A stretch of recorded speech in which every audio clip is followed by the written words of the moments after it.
Ukraine மீது 120 ஏவுகணைகள் மற்றும் 90 ட்ரோன்களை ஏவி ரஷ்யா தாக்குதல் நடத்தியதில் 2 உயிரிழந்ததாக உக்ரைன் அதிபர் ஜெலன்ஸ்கி தெரிவித்துள்ளார்.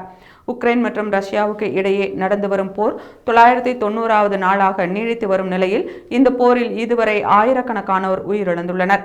உக்ரைனுக்கு ஆதரவு தெரிவித்து அமெரிக்கா உட்பட சில மேற்கத்திய நாடுகள் ஆயுத உதவிகளை செய்து வருகின்றன. அதேவேளையில் போரை நிறுத்த இந்தியா உட்பட பல்வேறு நாடுகள் முயற்சிகளை மேற்கொண்டு வருகின்றன. அமெரிக்க அதிபர் தேர்தலில் டொனால்ட் ட்ரம்ப் வெற்றி பெற்றுள்ளதால் விரைவில் உக்ரைன் ரஷ்யா போர் முடிவுக்கு வரும் என்று எதிர்பார்ப்பு நிலவி வருகிறது.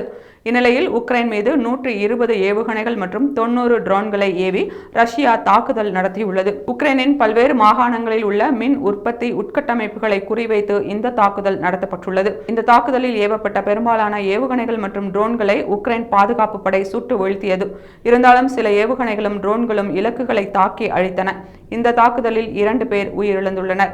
மேலும் பெரும்பாலான மின் உற்பத்தி உட்கட்டமைப்புகள் சேதமடைந்துள்ளதாக உக்ரைன் அதிபர் ஜெலன்ஸ்கி கூறியுள்ளார்.